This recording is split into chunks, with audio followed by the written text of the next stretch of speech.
మిత్రులందరికీ నమస్కారం. Welcome to mega minds. ఈరోజు మనతో పాటు మహేష్ డేగల గారు ఉన్నారు, సత్యశోధన సంస్థ సభ్యులు. నమస్తే సార్. నమస్తే. సో ఈరోజు మనం భారతదేశ విభజన ప్రక్రియలో కమ్యూనిస్టుల యొక్క పాత్ర ఎంతవరకు అని సమాజంలో చర్చలు జరుగుతూ ఉన్నాయి. సో వాటి గురించి సవివరమైన వివరణ ఇవ్వడానికి వారి అధ్యయనంతో మహేష్ డేగల గారు మన ముందున్నారు. నమస్తే అండి.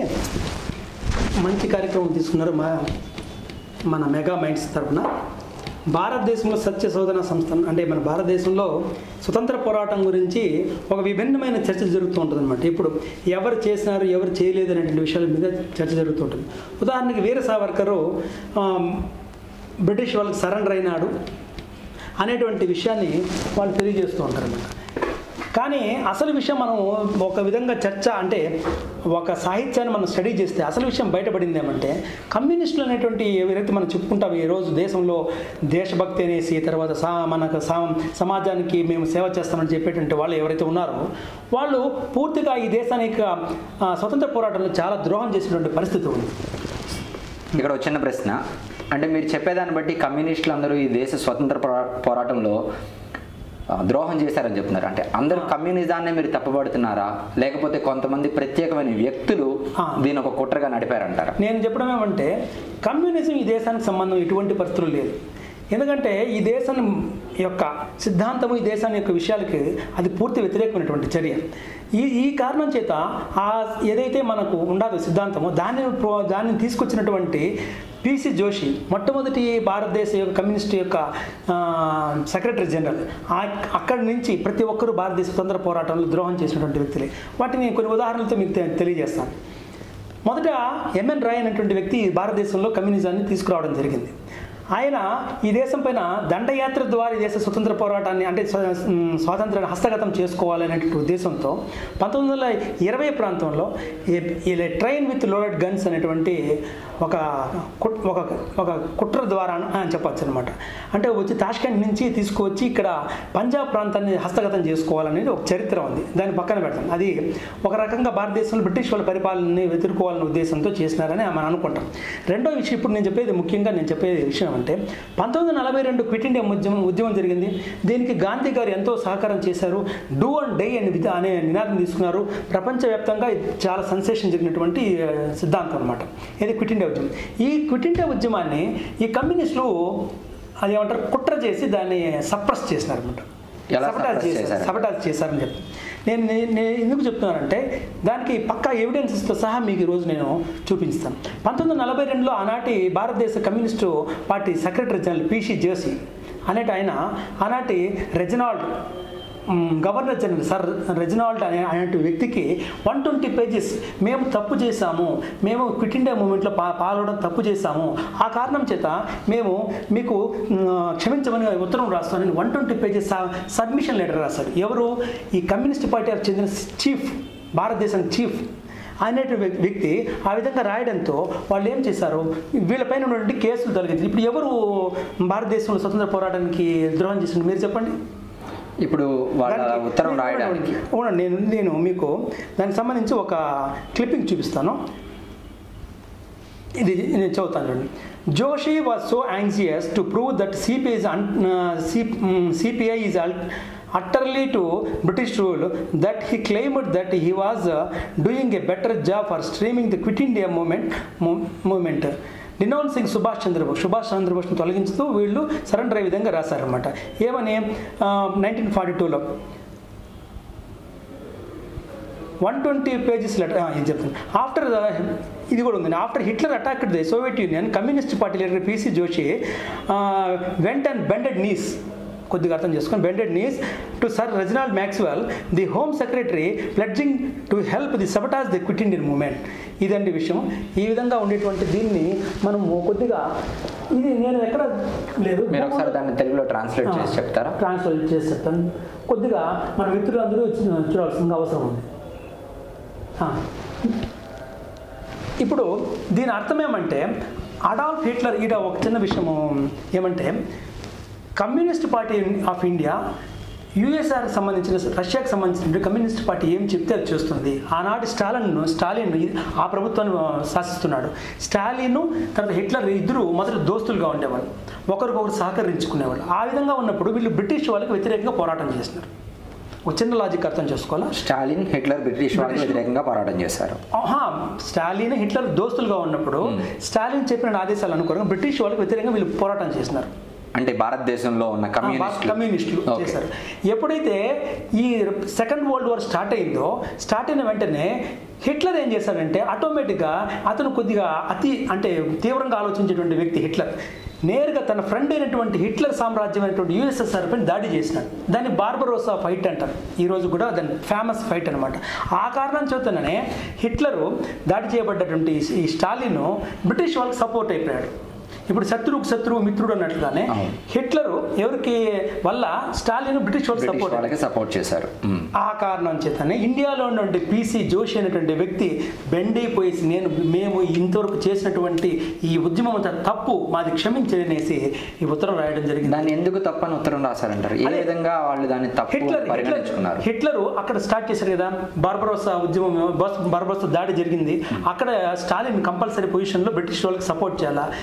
స్టాలిన్ చెప్పాడు, మీరు you have to support Britain people, so we are in world war 2, ఇటువంటి పరిస్థితుల్లో మనం చేయాలి అని చెప్పడం చేత భారతదేశంలో ఉన్నటువంటి కమ్యూనిస్టులంతా కూడా పూర్తిగా సపోర్ట్ చేయండి. ఇప్పుడు మీరు అడిగారు, దాన్ని పూర్తిగా ఒకసారి చేయమన్నారు. After Hitler attack Soviet Union దాడి చేసిన తర్వాత communist party leader P C Joshi మోకాళ్లపైన కూర్చుని సర్ రెజినాల్డ్ మ్యాక్స్వెల్ అనేటువంటి వ్యక్తికి 120 పేజీల సబ్మిషన్ లెటర్ రాశాడు. 1942లో మేము తప్పు చేసినాము కాబట్టి మాది తప్పు అయింది, మేము 1942 అంటే క్విట్ ఇండియా మూమెంట్ తప్పు చేసినాము కాబట్టి మమ్మల్ని మా పైన ఉన్నటువంటి కేసులు తొలగించమని మమ్మల్ని మీకు సహకరిస్తామని చెప్పడం జరిగింది. ఈ విధంగా భారతదేశం 1942లో క్విట్ ఇండియా మూమెంట్ పక్కాగా తెలిసిపోయింది. మీకు ఈ విషయం ప్రకారం ఏం తెలుస్తుంది? క్విట్ ఇండియా మూవ్మెంట్ సప్రెస్ చేసింది ఎవరు? Communist party of India. ఈ విధంగా ఉండదు విషయం. కానీ వాళ్ళు ఇంతటితో ఆగినారా? లేదు. ఇంతటితో ఆగకుండా ఏం జరిగిందంటే 1947లో మన భారతదేశానికి స్వతంత్ర పోరాటము ఫైనల్కి వచ్చింది, స్వతంత్రం వచ్చింది. దానికి ముందు ఈ క్విట్ ఇండియా మూవ్మెంట్ తర్వాత పూర్తిగా ఏమైందంటే ద్విజాతి సిద్ధాంతాన్ని ప్రతిపాదన చేశారు. అంటే పాకిస్తాన్ విడగొట్టే దానికోసం వీళ్ళు ఒప్పుకోవడం జరిగింది. ఎవరు ఒప్పుకున్నారు? కమ్యూనిస్ట్ పార్టీ వాళ్ళే పాకిస్తాన్ విభజన కోసము మేము సహకరిస్తాము అనేసి వాళ్ళు ఒక సిద్ధాంతం తీసుకున్నారు. దానికి సంబంధించి కమ్యూనిస్ట్ పార్టీ ఆఫ్ ఇండియాకి సంబంధించిన 3 నాయకులు డానియల్ లతాఫీ, షాహిద్ జహార్ అనేటువంటి ఇంకో వ్యక్తి, ఈ 3ని పంపించారు. దేనికి? ముస్లిం లీగ్కి పంపించి మీరు దానికి గ్రౌండ్ ప్రిపేర్ చేయండి, అంటే ఒక సిద్ధాంతం రెడీ చేయండి అని. అంతకుముందు ఈ ముస్లిం లీగ్ అనేటువంటి జిన్నాకు సంబంధించినటువంటి ఒక పార్టీ ఉండేది. ఆ పార్టీ ఏం చెప్తుందంటే బ్రిటిష్ వాళ్ళు మొఘల్ దగ్గర నుంచి మొఘల్ దగ్గర నుంచి తీసుకున్నాము. ఈ మొఘల్ నేతను భారతదేశాన్ని పరిపాలించే ఎంపరర్, చిట్ట చివరి ఎంపరర్ బహదూర్ షా జఫర్ దగ్గర నుంచి మేము తీసుకున్నాం. కాబట్టి ఎవరికి ఇవ్వాలా? బ్రిటిష్ వాళ్ళు మాకే ఇవ్వాలా, మొఘల్కే ఇవ్వాలా, ఈ దేశం మొఘల్ సామ్రాజ్యం అవ్వాలా అనేటువంటి సిద్ధాంతం తెచ్చినారు. దీంట్లో వర్త్ఫుల్ లేదు. ఎందుకంటే ఈ దేశంలో అత్యధికంగా ఉండేటువంటి హిందువులు ఉన్నారు, క్రిస్టియన్స్ ఉన్నారు, ముస్లిమ్స్ ఉన్నారు. కాబట్టి వాళ్ళు మేము ఇవ్వమని చెప్పి ఆ లాజిక్తో సరిపోలేదు. కాబట్టి ఈ కమ్యూనిస్ట్ పార్టీ ఏం చేసిందంటే ఈ 3ని పంపించి దాన్ని స్టడీ చేయించింది అనమాట. స్టడీ చేయించింది. ఏమని సంబంధించి స్టడీ చేయించింది? భారతదేశం నుండి హిందువులు విభిన్న జాతి, ముస్లిమ్స్ వేరే జాతి. కాబట్టి ద్విజాతి సిద్ధాంతాన్ని వీళ్ళు తీసుకొచ్చారు. ఈ ద్విజాతి సిద్ధాంతం తీసుకొచ్చినటువంటి ఈ 3 వ్యక్తుల్లో డానియల్ లతాఫీ బారిస్టర్, ఈయన లండన్లో లా చేసినటువంటి మంచి చదువు, ఆయన కమ్యూనిస్ట్ పార్టీ లీడర్. ఆయన్ని పంపించడం జరిగింది. ఆయన పోయి పంజాబ్లో తీసుకొని అక్కడ సిద్ధాంతం ఏర్పాటు చేసి దానికి మహమ్మద్ అలీ జిన్నా తోడయ్యి పూర్తిగా కమ్యూనిస్ట్ పార్టీ వాళ్ళ వల్లనే వాళ్ళు సపోర్ట్ చేసి దానికి డైరెక్ట్ సపోర్ట్ చేశారు. అలా డైరెక్ట్గా సపోర్ట్ చేయడం వల్ల కమ్యూనిస్ట్ పార్టీకి ఎటువంటి లాభం ఉండింది? ఇక్కడ కమ్యూనిస్ట్ పార్టీకి లాభము అనేది కాదు. వాళ్ళు ఏమంటే భారతదేశము జాతుల సమూహం అనేటువంటి సిద్ధాంతం అనమాట. ఇప్పుడు భారతదేశము తెలుగు వాళ్ళు ఒక జాతి, తమిళ వాళ్ళు ఒక జాతి, కన్నడ వాళ్ళ జాతి, ఎవరి పార్టీ వాళ్ళ జాతి. కాబట్టి దీంట్లో సమూహంగా ఉండాల్సిన అవసరం లేదు. ఇప్పుడు ఉదాహరణకి ఉత్తర భారతదేశంలో ఒకతను ఉంటాడు, రామ్ ప్రకాష్ ఉంటాడు. దక్షిణ ఇంకో అదే పేరుతో రామ్ ప్రకాష్ ఉంటారు. కానీ ఇక్కడంతా ఏమవుతుందంటే మనమంతా ఒకటి అనేటువంటి సిద్ధాంతం అనుకుంది. వాళ్ళు కమ్యూనిస్టులు ఏమంటారంటే విభిన్న జాతి, ఈ జాతికి ఆ జాతి సంబంధం సంబంధం లేదనేటువంటి ఒక మూల సిద్ధాంతం తీసుకొని ఉత్తర భారతీయులు వేరే వాళ్ళు, దక్షిణ భారతీయులు వేరే వాళ్ళు, అదే ఆర్య ద్రావిడ సిద్ధాంతం ఈ విధంగా తీసుకొని చేయడానికి ఒక మూల కారణం ఉంటుంది. దానికోసం ద్విజాతి సిద్ధాంతం అని తీసుకొచ్చారు. ఆ సిద్ధాంతాన్ని పవర్ఫుల్ చేసేదానికోసమే వీళ్ళు ఈ ముగ్గురిని పంపించినారు. ఆ ముగ్గురు బాగా వర్క్ చేసి పూర్తి సిద్ధాంతం ఏర్పాటు చేసి పూర్తి దాంట్లో నుంచి తీసుకొచ్చి 1942 నుంచి ప్రయత్నం చేసి 1947లో దాన్ని వాళ్ళు సక్సెస్ సాధించారు.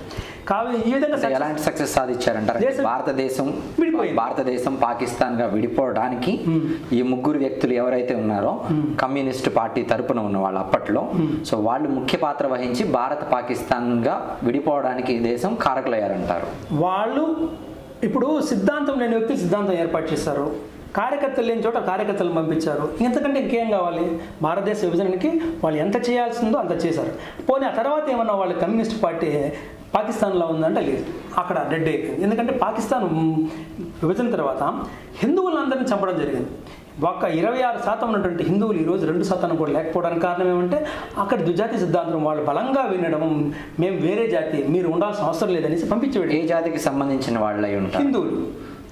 పాకిస్తాన్ వాళ్ళు ఏమంటారు? విడిపోయిన వాళ్ళు మేము ఏ జాతికి సంబంధించిన క్లెయిమ్ చేసుకున్నాం? అరేబియా, మేము ఇస్లాం జాతి, అరబ్ జాతి, మాకు సంబంధము, మేము ఇక్కడికి ఏం సంబంధం లేదు, ఈ దేశంతో లేదు, కాబట్టి మాకు విభిన్నంగా కావాలి అనేటువంటి ఉద్దేశం. వాళ్ళు బెంగాలు అంటే భాషతో ప్రాతిపదికం కాకుండా మత ప్రాతిపదికంగా వాళ్ళు జాతిగా చేసుకోవడం జరిగింది. ఈ విధంగా డైరెక్ట్గా మన కమ్యూనిస్ట్ పార్టీ ఈ విధంగా సపోర్ట్ చేయడం జరిగింది. తర్వాత విషయాలు కూడా వెళ్తే ఇంకా భారతదేశం పైన ఎన్ని కుట్రలు చేయడం అంటే 1962లో భారతదేశం పైన చైనా యుద్ధం జరిగింది. ఆ చైనా యుద్ధం అప్పుడు భారతదేశం పైన చైనా యుద్ధంలో ఏ భారతీయుడైనా అక్కడ సైనికులు మన కోసం చనిపోతుంటే రక్తం ఇవ్వాలని అనుకుంటారు. కానీ వీళ్ళు ఏం చేశారంటే 1962లో చైనా వాళ్ళకి ఒక్కరు కూడా భారతీయులు ఇవ్వకూడదు, రక్తం ఇవ్వకూడదు అనేసి వీళ్ళు పార్టీ కట్టుబాటు చేసుకోవడం. దాన్ని వ్యతిరేకించినట్టే అచ్యుతానంద్ అనేటువంటి ప్రజెంట్ కేరళలోని ఒక ఎక్స్ సీఎం ప్రజెంట్ ఎమ్మెల్యే ఆయన వ్యతిరేకించారు. కాబట్టి ఆయన వ్యతిరేకించిన కారణం చేత ఆయన సెంట్రల్ పార్టీ కమిటీలో ఉండేటువంటి వ్యక్తిని విఎస్ అచ్యుతానంద్ అనేటువంటి వ్యక్తిని డిమోషన్ చేయడం జరిగింది. ఎక్కడికి డిమోషన్ జరిగింది? స్టేట్ లెవెల్కి డిమోషన్ జరిగింది. సిపిఐ పార్టీలో పార్టీ పదవుల నుంచి పైన ఉన్న పదవుల నుంచి తొలగి నేషనల్ లెవెల్లో లీడర్ని కింద డిమోట్ చేయడం. ఎందుకు అంటే వాళ్ళంతా టోటల్గా భారతదేశం అనేది ఒక సమూహం అనేది, భారతదేశం పైన వాళ్ళకి ఎటువంటి గౌరవం కానీ తర్వాత ఈ దేశ అఖండత గురించి కానీ ఎటువంటివి లేకపోవడం అనేది మనం చూడాలి. ఇప్పుడు మనం చూస్తూనే ఉంటాం. ఎక్కడ మొన్న డోక్లాంలో జరిగినప్పుడు కూడా దే సపోర్టెడ్ చైనా. డోక్లాంలో ప్రకాష్ కారత్ డైరెక్ట్గా ప్రకాష్ కారత్ సీతారాం యేచూరి కూడా మన వాళ్ళది తప్పు అన్నట్లు మాట్లాడడం జరిగింది. రెండోది, చైనా అతి అద్భుతమైన ప్రగతి సాధించాలని చెప్తూ ఉంటారు. మనం ఒక్క విషయం ఆలోచించాలండి. ఇక్కడ భారతదేశంలో పూర్తి స్వేచ్ఛ ఉంది. ఎంత స్వేచ్ఛ ఉందంటే నేను 8 గంటలు పని చేయబట్టి 6 గంటలు పని చేస్తాను సార్, నాకు కొద్దిగా బాగలేదు లేకపోతే నేను చేయలేను అనేటువంటి స్వేచ్ఛ ఉంది. అంటే ఇండియా విత్ ఫుల్ ఫ్రీడమ్. కానీ చైనాలో ఒక వ్యక్తి 10 అవర్స్ పనిచేయాలి, 10 అవర్స్ పనిచేయాలా, ఇచ్చిన టాస్క్ పూర్తి చేయాలి. అది 12 అవర్స్ కానీ 13 అవర్స్ కానీ 15 అవర్స్ కానీ టాస్క్ పూర్తి చేస్తే పోవాలి. ఇటువంటి స్థితిలో వాళ్ళు ఉన్నారు. అక్కడ మానవ హక్కు లేదు, డిమాండ్స్ లేదు, సింగిల్ పార్టీ సిస్టమ్. మనం గుర్తుపెట్టుకోవాల్సింది భారతదేశం మల్టిపుల్ పార్టీ ఉంది. ప్రతి ఒక్కరు వీలు పడితే ప్రతి ఒక్కరు కూడా పార్టీలు పెట్టుకునే స్థాయి హక్కు ఉంది. కానీ అక్కడ అటువంటి పరిస్థితి లేదు. Single party system. Communist party of India paper కూడా వాళ్ళదే, వాళ్ళు ఏం రాస్తే రాయాలి, ఛానల్ కూడా వాళ్ళదే, వాళ్ళు ఏం చెప్తే రాయాలి. అగైన్స్ట్ ఎవరన్నా మాట్లాడితే they punish with death penalty. ఇటువంటి పరిస్థితుల్లో వాళ్ళు మనం పోల్చుకోవడం అనేది దారుణం. వాళ్ళ ఎకానమీ ఈరోజు మన దేశం యొక్క ఎకానమీ 8.2తో గ్రోత్ ఉంది, వాళ్ళది 6.7. ఇంత రెస్ట్రిక్షన్స్ ఉన్నా, మనకు ఇంత లిబర్టీ ఉన్నా కూడా పరిస్థితులు ఏమంటే ఇంత ఉంది. కాబట్టి మనం అందరూ ఆలోచించాల్సిన విషయం ఏమంటే భారతదేశం స్వతంత్ర పోరాటం వాళ్ళు చేసిన కుట్రలే కాకుండా తర్వాత చేసిన కుట్రలు ఎన్నో కూడా మనం ఉన్నాయి. ఉదాహరణకి 1948లో భారతదేశం పైన ఒక కుట్ర ద్వారా ఇక్కడ దేశంలో కమ్యూనిస్ట్ ప్రభుత్వం ఏర్పాటు చేయాలనేసి డామ్డామ్ ఇన్ ఎయిర్పోర్ట్, కలకత్తాలో డామ్డామ్ ఇన్ ఎయిర్పోర్ట్ ఉంది. అక్కడ రిపబ్లిక్ కమ్యూనిస్ట్ పార్టీ ఆఫ్ ఇండియాకి సంబంధించి ఒక చిన్న విభాగం ఉంది, రిపబ్లిక్ పార్టీ ఆఫ్ ఇండియా. ఆ పార్టీకి సంబంధించిన కార్యకర్తలు హైజాక్ చేశారు, ప్లేన్స్ హైజాక్ చేశారు, అన్నీ హైజాక్ చేసి దాన్ని సరెండర్ చేసుకొని ఈ దేశం పని చేసుకోవాలని. అది వాళ్ళు అంటే ఎంత చిన్న విషయాలు కూడా వాళ్ళు చేసుకున్నారు. తర్వాత దాన్ని వాళ్ళు అది ఇది చేయడం, దాన్ని సప్రెస్ చేయడం జరిగింది. ఆ విధంగా ఈ దేశం పైన వ్యతిరేకంగా మాట్లాడుతుంటారు. ముఖ్యంగా మన భారతదేశ విభజన చరిత్రలో వాళ్ళ యొక్క నాకు చిన్న ప్రశ్న. సో కమ్యూనిస్టులు భారతదేశంలో ఉంటున్నారు, భారతదేశంలో భాగం వాళ్ళు కూడా. సో ఇక్కడ వాళ్ళ పార్టీ ఉంది, వాళ్ళ ఎస్టాబ్లిష్మెంట్ ఉంది, వాళ్ళ పరిపాలన ఉంది కేరళ లాంటి రాష్ట్రాల్లో. ఇక్కడ ఉంటూ ఇక్కడ పరిపాలన చేస్తూ ఈ దేశానికి వ్యతిరేకంగా మాట్లాడడం వల్ల ఈ దేశంలో ఉన్న ప్రజల ఓట్లే పడవు కదా. సో అలాంటప్పుడు వ్యతిరేకంగా మాట్లాడడం వల్ల వాళ్ళకి నష్టం కానీ వాళ్ళకి ఎటువంటి లాభం లేదు కదా. అయినా మరి ఎందుకని వ్యతిరేకంగా మాట్లాడుతున్నారని మీరు అంటారు? ఇప్పుడు కమ్యూనిస్ట్ పార్టీ సిద్ధాంతం అనేది కార్ల్ మార్క్స్ రాసినటువంటి సిద్ధాంతం. ఆయన ఒక యూదులు అంటే ముఖ్యంగా మనం తీసుకోవాల్సింది ఇజ్రాయెల్ ప్రాంతం నుంచి వచ్చినటువంటి వాళ్ళు. యూదుల్ని అక్కడి నుంచి తరిమివేయబడ్డారు. ఏదో ముస్లిమ్స్ అక్కడి నుంచి తరిమివేయబడ్డారు. కాబట్టి అక్కడి నుంచి తరిమివేయబడి జర్మనీలో సెటిల్ అయినారు అనమాట. అతను రాసింది ఏమంటే కార్మిక పక్ష సిద్ధాంతం రాశాడు. కార్మిక పక్ష సిద్ధాంతంలో ఎక్కడ కానీ దేశము, ధర్మము, జాతి ఇవేమీ లేదు. దాన్ని ఏమంటారంటే డైలెక్టికల్ మెటీరియలిజం అంటారు. ఏ వ్యక్తి అయినా తన అవసరం నిమిత్తం ఏదైనా చేయొచ్చు అనేటువంటి సిద్ధాంతం అనమాట. కాబట్టి మీరు ఇప్పుడు చెప్పారు కదా, ఈ దేశము ఏమైనా చేయొచ్చు అంటే రాజ్యాంగానికి కట్టుబడా, రాజ్యాంగానికి వ్యతిరేకంగా, రాజ్యాంగానికి వ్యతిరేకం అంటే మేము ఈ రాజ్యాంగమే మాకు సంబంధం లేదనేటువంటి సిద్ధాంతం మావోయిస్టులు. రాజ్యాంగాన్ని మేము ఒప్పుకుంటామనేది కమ్యూనిస్టులు. తేడా మనం చిన్న ఇదేనమాట, ఒక చిన్న అదే తెర అంటారనమాట. ఇప్పుడు మన నక్సలైట్లు, మావోయిస్టులు ఎవరైతే ఉన్నారో మేము రాజ్యాంగం మాకు అవసరం లేదు, మీరు చెప్పిన రాజ్యాంగం మేము సపోర్ట్ చేయాల్సిన అవసరం లేదు అనేటువంటి సిద్ధాంతం. అదే వీళ్ళు వచ్చేటప్పటికి మాకు ఎన్నికలు ముఖ్యం కాబట్టి, ఎన్నికల్లో మేము గెలవాలి కాబట్టి మేము రాజ్యాంగం ప్రకారం ఉంటాం, కానీ చేసే పని అంతా అది దాదాపు ఇప్పుడు మనం వరవరాజు చూస్తాం, అదే పని చేస్తుంటారు. ఆ విధంగా ఒకే సిద్ధాంతం పోతారు. వాళ్ళకి దృష్టిలో విశ్వము మాది, ప్రపంచమంతా మాది, దేశం అనేది మాకు లేదు అంటే freedom of living, freedom of disobeying law అంటారు. భౌతిక జీవన విధానం అంట. ఎవరు ఎలానా బతకచ్చు, ఎక్కడైనా బతకచ్చు అనే ఉద్దేశంతో మాట్లాడతారు. కానీ అసలు విషయాలు అంటే చాలా ఉన్నాయి. దానికి ఏమంటే ఉదాహరణకి వాళ్ళు ఏమంటారు, భారతదేశము ఇక్కడ వేరే దేశాలపైన దోపిడీ చేసింది, పాకిస్తాన్ పైన దాడి చేస్తోంది, కాశ్మీర్ని ఆక్రమించింది, నాగాలాండ్ ఆక్రమించింది, వాడికి ఆజాదీ ఇవ్వాలి అంటారు. కానీ కమ్యూనిస్ట్ పార్టీకి సంబంధించినటువంటి యుఎస్ఎస్ఆర్ అంటే రష్యా దాదాపు 22 దేశాలను తనతో కలుపుకున్నది. ఉజ్బెకిస్తాన్, కజకిస్తాన్, తుర్క్మిస్తాన్, అర్మేనియా, ఉక్రెయిన్, ఈ విధంగా చెప్పుకుంటూ పోతే దాదాపు 20 దేశాలు కలుపుకున్నది. తర్వాత చైనా తీసుకుంటే జియాంగ్ ప్రావిన్స్ ఒకటి ఉంది, ఆ ప్రావిన్స్ కలుపుకున్నది. మంగోలియాలో కొంత ప్రాంతం కలుపుకున్నది. మన దేశం నుంచి అక్సన్ చినాయ్ అనే ప్రాంతం కలుపుకున్నది. ఇన్ని ప్రాంతాలు వాళ్ళు మాత్రం కలుపుకుంటారు రైటు. అంటే కమ్యూనిస్ట్ పార్టీ అధికారంలోకి వచ్చినాక వాళ్ళు విపరీతంగా ప్రవర్తిస్తారు. కమ్యూనిస్ట్ పార్టీ అధికారం రానికి ముందు స్వేచ్ఛ, స్వతంత్రము, మానవ హక్కులు ఇవన్నీ మాట్లాడతారు. Once they achieve the goal వాళ్ళు డిఫరెంట్గా ప్రవర్తిస్తారు. ఇప్పుడు చెప్పాను కదా, భారతదేశము కాశ్మీర్ని ఆక్రమించుకుంది. మామూలుగా వీళ్ళు చెప్తా ఉంటారు, కాశ్మీర్కి ఆజాదీ అంటారు, నాగాలాండ్కి ఆజాదీ అంటారు, ఇంకోరికి చోట ఆజాదీ అంటారు. కానీ అసలు విషయం ఏమంటే వాళ్ళు చేసినటువంటి ఈ సామ్రాజ్యవాదం, ఇప్పుడు నేను చెప్పింది, ఈ విధంగా ఇన్ని కంట్రీస్ ఆక్రమించడం ఈ విధంగా వాళ్ళు ఏమంటారు, దానికి విశ్వమానవ ఈ మా సిద్ధాంతం ప్రపంచానికి అంతా సంబంధించింది కాబట్టి మాకు దేశం లేదు, జాతి లేదు, ధర్మం లేదు అనేటువంటి, మతం లేదు అనేటువంటి విషయాలు మాత్రం. కానీ వాళ్ళు చేసేవన్నీ పనులంతా వ్యతిరేకం అంటే భారతదేశానికి ఖచ్చితమైన వ్యతిరేకమైన పరిస్థితులు ఉంటాయి. కానీ ఇలా చేయటం వల్ల కమ్యూనిస్టులు ఎటువంటి లాభాన్ని అదే అండి ఇప్పుడు పొందగలరు అంటే పైకి ఒకటి చెప్తా, వాళ్ళకి సంబంధించిన ఏదైతే వాళ్ళు పొందగలిగారో ఆ పొందిన తర్వాత మళ్ళీ వేరేలా ప్రవర్తించడం, అంటే అధికారాన్ని కేవలం చేజిక్కించుకునే వరకు ఒకలా మాట్లాడతారు, అధికారం వచ్చేసింది మాకు అనుకున్నప్పుడు ఇంకోలా ప్రవర్తిస్తారు. ఇప్పుడు మీకు ఉదాహరణ చెప్తాను. బెంగాల్లో 37 సంవత్సరాలు అధికారంలో ఉన్నారు. ఎందుకు ఈరోజు బెంగాల్లో కనీసం వార్డు మెంబర్ కూడా 3rd place 4th place down అయిపోయినారు? అక్కడ బెంగాల్లో ఏమన్నా పరిశ్రమలు ఉన్నాయా? టాటా వాళ్ళ నానో ఫ్యాక్టరీ పెట్టాలంటే ఎంత సమస్య అయింది. తర్వాత డెవలప్మెంట్ అనేది నిరంతర ప్రక్రియ, ఈరోజు ఉంటుంది, రేపు ఉంటుంది. ఇప్పుడు ఉదాహరణకి కమ్యూనిస్టులు ఒక ఫ్యాక్టరీ, ఒక ప్రాంతము, సపోజ్ ఒక చిన్న ఊరు అనుకోండి, అది ఏం డెవలప్మెంట్లో ఉద్యమాలు చేస్తారు. డివైఎఫ్, సిపిఎం అన్నీ చేస్తారు. వాళ్ళు ఒక ఫ్యాక్టరీ వచ్చిందనుకో, ఫస్ట్ వాళ్ళు ఒక యూనియన్ ఏర్పాటు చేస్తారు. యూనియన్ ఏర్పాటు చేసి వర్క్ ఎక్స్ట్రాక్షన్ జరుగుతుంది, 10 hours చేపిస్తాను, అది చేపిస్తాను, ఇది చేపిస్తాను అనేసి దాంతో వీళ్ళు కుమ్మక్కవుతారు. ఈ విధంగా కుమ్మకి పూర్తిగా డబ్బు సేకరణ అనే ఉద్దేశం ఉంటుంది. ఈ దేశంలో అత్యధికంగా భూములు సేకరించింది ఎవరన్నా ఉన్నారంటే కమ్యూనిస్టులే ఉంటారు. మీరు చూసుకుని ఎర్ర జెండాలు సేకరించడం అంటే ఇప్పుడు అదే మన ఫ్లాగ్స్ నాటేసి అది ఒక పార్టీకి సంబంధించిన సేకరణ జరుగుతుందంటారా, లేదంటే సేకరించిన భూమిని ప్రజలను పంచుతున్నారంట? ఎట్లా సేకరించే భూమిని ప్రజలకు పంచుతున్నారా అంటారు కదా. ఇప్పుడు నేను ఉదాహరణ అండి, హైదరాబాద్ కేంద్రంగా ఉంది.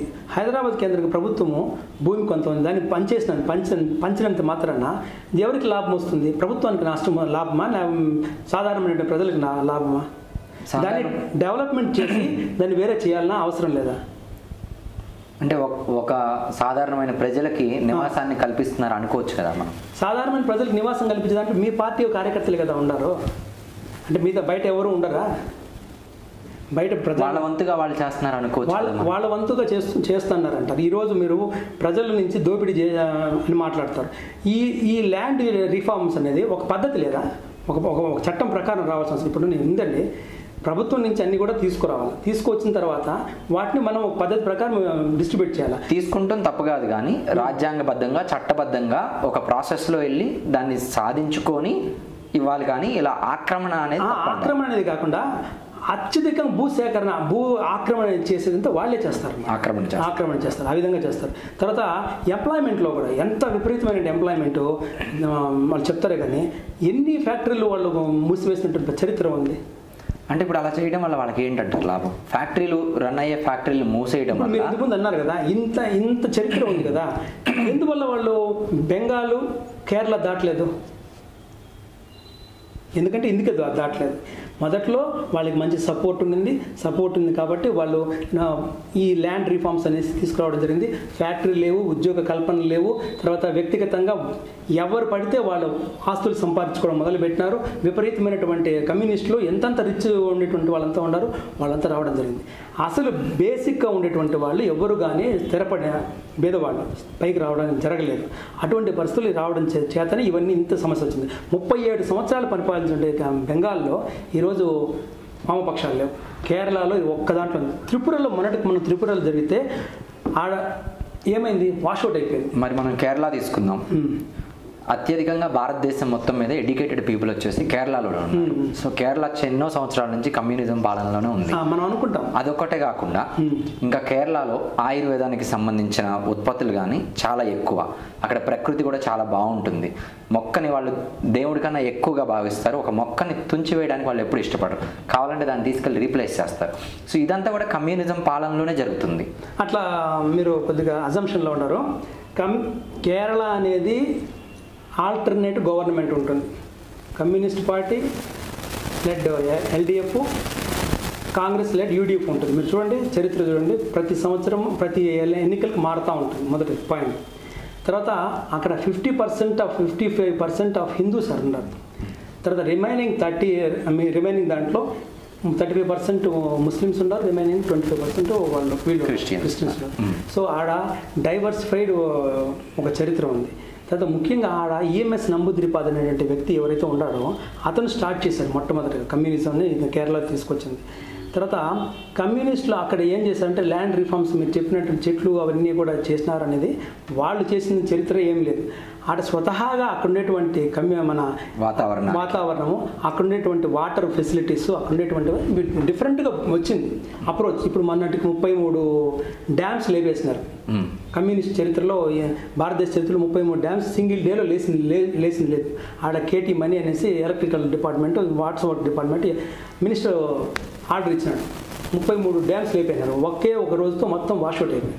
ఆ విధంగా అక్కడ ప్రత్యేకమైనటువంటి పరిస్థితి ఉంది. ఇంకోటి ఏమంటే ఆడ గ్రామాన ఇంటింటి కమ్యూనిజం పోయింది.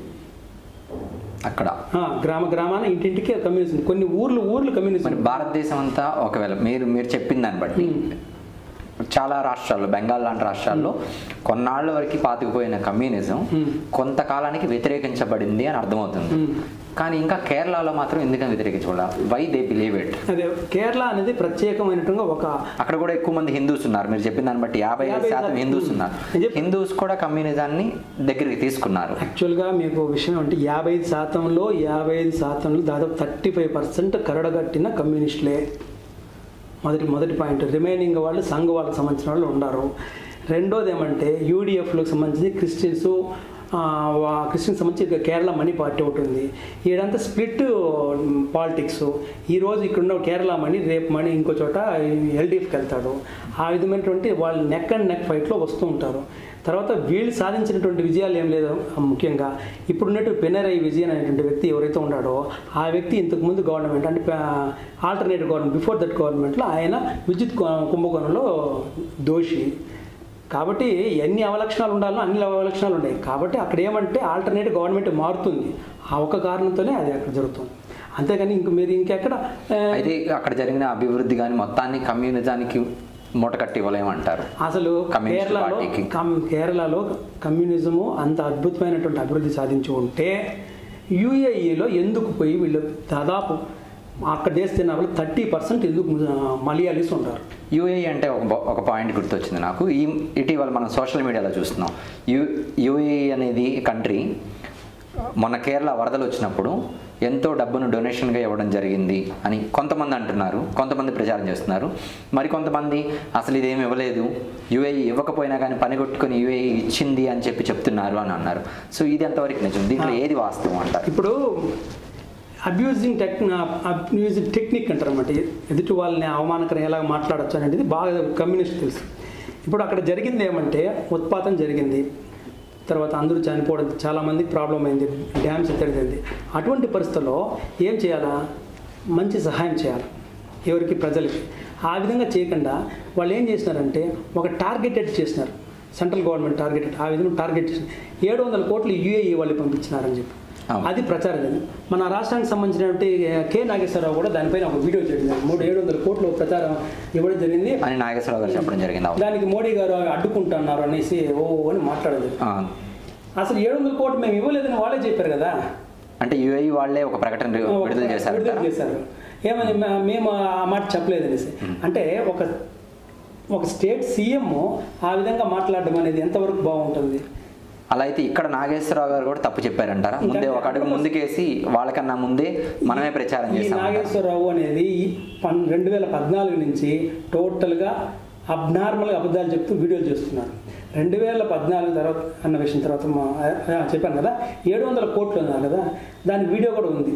అంటే అబ్నార్మల్గా అబద్ధాలు చెప్తున్నారని ఎందుకు అనుకోవాలి మనం? ఆయనకు వచ్చిన ఇన్ఫర్మేషన్ని ప్రజెంట్ చేశారు అనుకోవచ్చు కదా. ఇప్పుడు నేను చెప్తానండి, మీరు ఈ వీడియో ఛానల్ చేస్తున్నారు. ఈ వీడియో ఛానల్లో మీరు నా వల్ల మీరు సంపాదన పడతారని మీరు చెప్తే ఎట్లా ఉంటుంది? దేశభక్తి కోసం మనం ప్రిపేర్ చేస్తాను ఎట్లా ఉంటుంది? రెండు వ్యూస్ ఒకటే, కానీ ఇంకోటి మనకు వ్యక్తిత్వాన్ని గౌరవంగా పెంచే విధంగా ఉంటుంది. రెండోది మిమ్మల్ని కించపరిచే విధంగా ఉంటుంది. అంటే దేశాన్ని అబ్యూస్ చేసే విధంగా మాట్లాడడం అనేది న్యాయమని మనం ఆలోచించుకోవాలి. ఇప్పుడు 700 కోట్లు వచ్చిందంటే ఖచ్చితంగా మనం ఆ విషయాన్ని అప్రిషియేట్ చేయాలి. ఇప్పుడు వన్స్ రాలేదు అని చెప్పేసి, ఇవ్వలేదు అని చెప్పేసి యూఏఈ గవర్నమెంటే చెప్పింది కదా, ప్రకటన విడుదల చేసి, దాని లోపల ఎందుకు మనము ఒక ప్రభుత్వాన్ని ఒక సెంట్రల్ గవర్నమెంట్ని ఎందుకు అవమానకరంగా మాట్లాడాలి? ఆ తర్వాత అంటే యూఏఈ గవర్నమెంట్ చెప్పిన తర్వాత సో మనం అనుకున్న నాగేశ్వర గారు ఎవరైతే ఉన్నారో వాళ్ళు వచ్చి ఒక ఇవ్వలేదు నేను పొరపాటుని చెప్పాను అని చెప్పుంటారు కదా. అని చెప్పలేదు కదా, రాలేదు వీడియోలు ఎక్కడ కానీ మనకు రాలేదు. ఇదైతే వచ్చింది 700 కోట్లు ఇచ్చారు, మోడీ గారు అవమానం చేశారు. ఇదే కాదు చాలా విషయాలు. ఇప్పుడు మీరు ఉదాహరణకి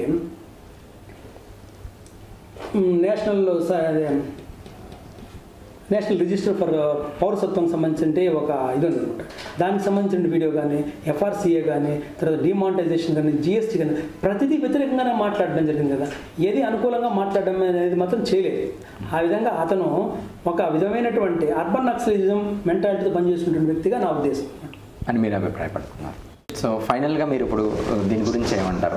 కమ్యూనిజం పాత్ర భారతదేశం ఫైనల్గా ఏం లేదండి. ఇప్పుడు నేను చెప్పడం ఏమంటే మనము చదవాలి.